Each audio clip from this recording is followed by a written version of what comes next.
In this video, I'm going to take you through my week in pediatric medicine at the Children's Hospital here in Ottawa. On Monday, I started off by waking up at 5:30 a.m., doing my morning journaling and praying.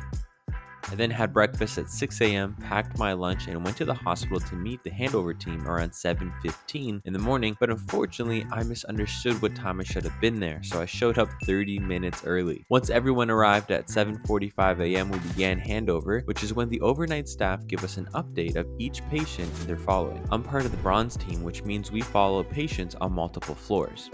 Because this was my first day on CTU, the senior resident took it easy on me and assigned me to follow up on 2 patients, whereas my classmates were assigned 3. The CTU stands for Clinical Teaching Unit, and patients are admitted to us in pediatric medicine if it's determined that they need to be watched over a couple of days or overnight to make sure that they are stable and improving from whatever condition they are in. It's not the ICU, so it's not the most complex cases, it's not the intensive care unit. Once handover finished, I had 30 minutes to check on one of my patients before we started rounds.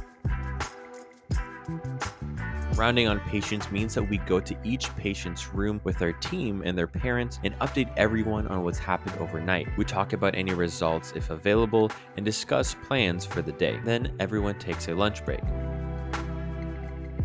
I really enjoyed working with the team I had this week because the residents gave us so many tips. They were super personable, and that made the experience much more enjoyable. After lunch, we finished writing any progress notes we have to complete on our patients, or if somebody is being discharged home, then we write a discharge summary and put in any orders. In the case that we have some beds available, then we might get paged by the emergency department to admit new patients to our floor, and that is typically the residents that are carrying the pager, and they'll just let us know what's happening. By the way, if you're new here, my name is CHEO, and I'm a third-year medical student studying at the University of Ottawa.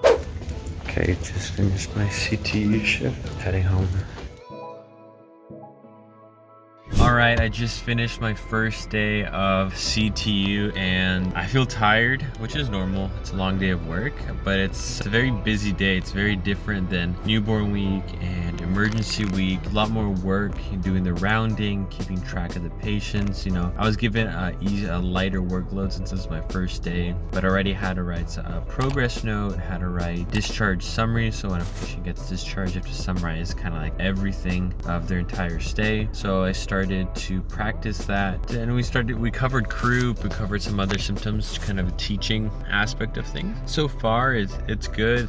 It's parts of it's enjoyable, parts of it is just part of the administrative stuff, right, keeping track of notes and things. So I think so I have CTU this week. Next week I have a night float, 3 days where I work night shifts, and then after I have CTU again. So these CTU weeks are going to be heavy. I've heard from other students not gonna have a lot of time to study as much, so I try to do some studying during our shifts if I can. It's not much. It's part of the way things work, so it's not too bad. Today was able to get off relatively early, so I hear. Right now it's 5:10. I'm gonna go home, chill, eat dinner, and do some other things, and then start it all back up again tomorrow and for the rest of the week. Alright, I got home and I ate dinner. I've been watching some videos, some educational videos, and been massaging myself. Jess and I got this massage gun a couple of months ago, over a month and a half ago, and I'm just massaging my entire body, especially my back. Definitely, I recommend you get a massage gun because when you have a sore back, this thing comes in clutch. On Tuesday, my wife Jess drove me to the hospital so that I didn't have to pay for parking. That's one way to reduce some expenses when possible. We had the same routine on Tuesday where we do handover, see our patients, and do rounds, then have lunch. And if we have some extra time, then the residents will do a teaching. So this week they taught us about croup, antibiotics, and some respiratory conditions such as asthma and bronchiolitis. After chatting a bit during lunch, I decided to finish my progress notes for the patient that I saw in the morning. Alright, day 2 CTU. I already got to see one of my patients who has croup, not my patients, but a patient, and listen to his heart, his respiratory rate, very classic. I was following a young patient that was diagnosed with croup, which causes respiratory distress. And one of the things about croup is that we really want to make sure that we rule out epiglottitis if the patient isn't improving as planned. And the way we do that is by asking the ENT team to look into the airways. And the neat thing about this is that my friend Nick, if you remember him from my transition to clerkship vlog, was on the ENT team and ended up seeing the same patient. It's really cool to be seeing the same patient and writing notes together because it reminds us of how far we've come over the past 2 years of medical school. So for one of the patients I'm following, we ordered a laryngoscope from the ENT team, and they ruled out epiglottitis, so we know he has croup, which is good news.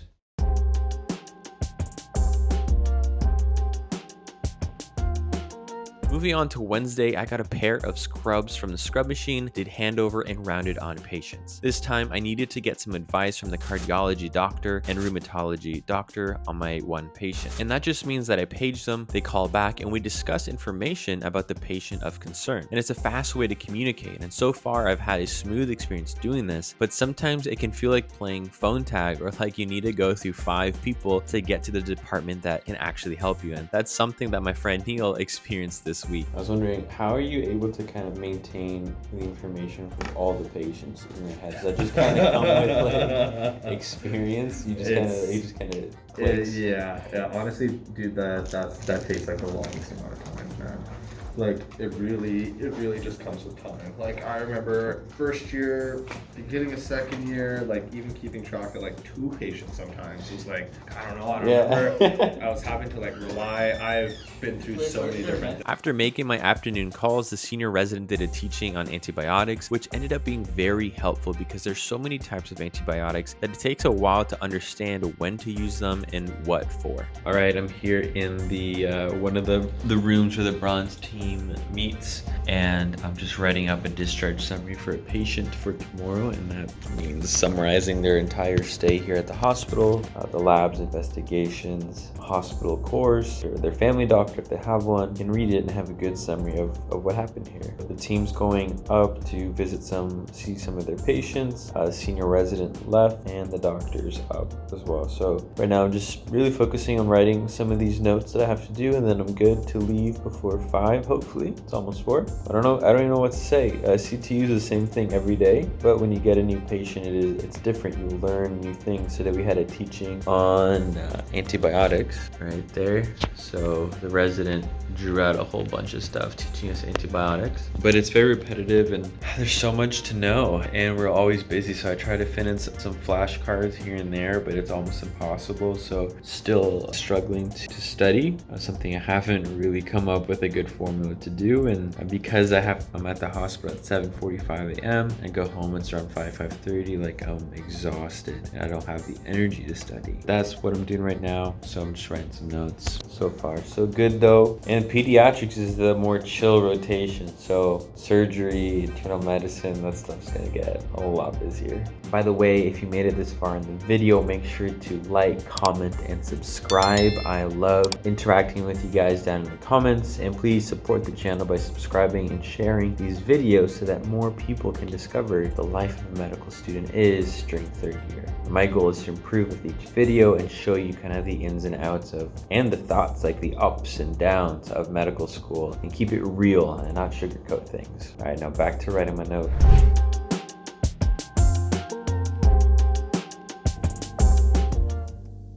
Good morning. Today is Thursday, day 4 of CTU, and it's raining. Hopefully today's gonna be a good day. On Thursday, the doctor was kind enough to get everyone on the team a drink from Starbucks, and one of the residents made a mango pudding, which was a really nice surprise. After rounding with the team, me and Neil went up to see one of the patients that he got assigned. This patient was in for appendicitis, and before we went to see the patient, we wanted to go over all the possible differentials that can cause shortness of breath, which is one of the symptoms that this patient experienced overnight. A good way to do this is to go in order by each system. So we thought about the causes of dyspnea in the nervous system, then the cardiac system, and the respiratory system, and so on.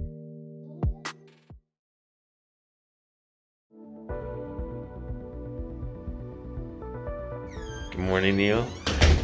Friday was my last day on the bronze team shift until a week from now. All right, today's the last day of CTU. As you saw, Neil is here beside me, feeling fresh, just waking up as well. But here's the deal. The residents are gone on retreat. Neil and Yu-Chen are leaving to do a presentation, and so I'm left with the doctor, and they had to call in another fellow to help manage the bronze floors. So this afternoon's going to be busy, but fortunately Neil and Yi-Chen are here for the morning. Neil, how has CTU been? You've been through 2 weeks of it so far.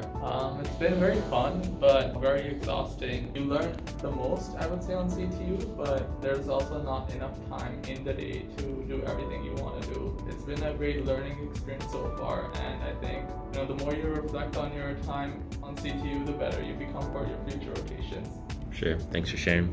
It turns out that the rest of the day ended up being much slower than expected. And after rounding on the one patient that I was assigned to with the doctor, I went back to our main room and typed up my notes and discharge summary and then did some more studying. Around lunchtime, Jess drove over to the hospital and brought me lunch because we didn't have any food prepared for lunch the day before. This is a nice way of being able to see each other more often during these busy weeks and is really good advice given to us by one of our mentors. So it is 12:12 and the residents went on retreat yesterday. 2 medical students, my classmates, they left to do a presentation for the research. And so it's just the doctor and myself and one fellow who's kind of covering for the residents. And it's pretty calm, so we're just sitting here. I'm alone in the room. Doctor left, she's gone to get lunch.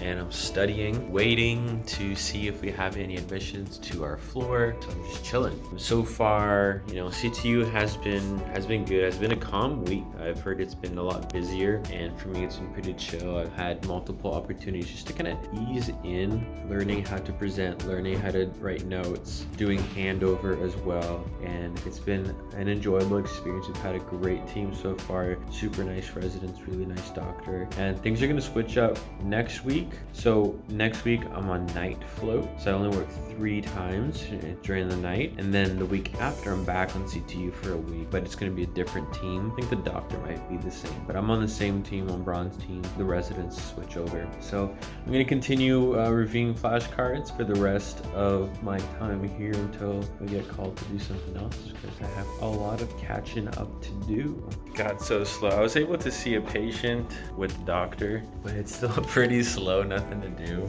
I went up and got a pumpkin spice latte. It's small. Give me a little bit more caffeine, and I'm gonna do some more studying because I gotta take advantage of every second I have to study and review, because this weekend's gonna be busy.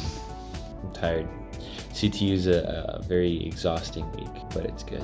So today finished early. The doctor said she would do the handover herself and let the fellow resident finish up and then go home, and myself, so I just got home. I Ubered. So Jess dropped me off at the hospital early in the morning, and I Ubered back home, which costs about $9-10, which is cheaper than parking at the hospital, so I might do that when I can. Now I'm just gonna chill a little bit, study, maybe take a shower, out for a walk because it's nice and sunny outside, and gotta enjoy the sun while we have it. So that's what I'm gonna do. I talked to the resident yesterday about some of his perspectives and what he would tell pre-med students. I might share it in this video, or I might save it for another video, but right now I just want to kind of get settled in, change, and take a shower. All right, I'm gonna finish off this video with sharing some words of wisdom that I got from the senior residents and from past residents that I've talked to, and I'm gonna read off of the script to make sure that I don't miss anything that's important. So for those of you that are interested in medical school, the advice that the senior resident told me was to be in tune with yourself. Understand the motives for wanting to get into medical school, because it's a very long commitment, it's a very expensive commitment, and there are other fields that you can go into to be fulfilled. So make sure that you understand your why. And I made a video talking about the importance of understanding your why. You can check that in the link above. And the reason why he mentioned that is because it's sad to see people go into medicine, have their identity tied up in it, and then lose themselves in this journey. And this can happen in any field. A lot of people go into entrepreneurship, that becomes their identity, their business fails, and then things go bad. And the same thing can happen in medicine. So it's really important that you understand your motives, because life is too precious to be tied down to one career that might make you miserable for the rest of your life. And so it's important to understand your why and not be afraid of letting go of your dreams if you start to see that it's actually not really what it's cut out to be or what you thought it would be. And that leads me to the second point, which is identify where your self-worth comes from. It's very important that you don't tie your self-worth to your career, right? You are much more than that. Because of my faith, faith, I like to tell people that you are much more than your career. You're much more than you think. God created you. You are unique. You are wonderful. You're amazing. You're beautiful, right? You were created in God's image and He loves you. Your career is part of what you do, but it is not everything that you do. You are much more than what you do, than what you look like, and what you think of yourself. And this hit me hard during my applications to medical school. And I talk about this in a video. Click the link below and I talk about this and share what my thought process was like to get to the point where I actually gave up on medical school, but then God introduced it into my life again. I'll conclude with this. Medicine is challenging, but many other fields are challenging as well. Medicine is rewarding, but many other fields are rewarding as well. It's all about perspective. The grass is always greener where you water it. It's not always greener on the other side. So make sure that you surround yourself with people that will support you and prop you up, people that will encourage you, that will challenge you to keep growing. And I talk about this in my productivity course. A lot of students struggle with finding support with friends with the same mind that want to achieve things and experience success on the same level. The second point is make sure that you are developing a positive mindset, because it can be very challenging when life seems a little gloomy sometimes. So you have to be able to switch that negative into a positive, and be sure that you are willing to put in the hard work. Whatever you want to achieve, if it's worth achieving, it's going to be hard, but it's going to be worth it. Remember that. I hope this video was helpful to you. Make sure to drop a comment and share some of your thoughts over what you learned this video, and I'll see you in the next one.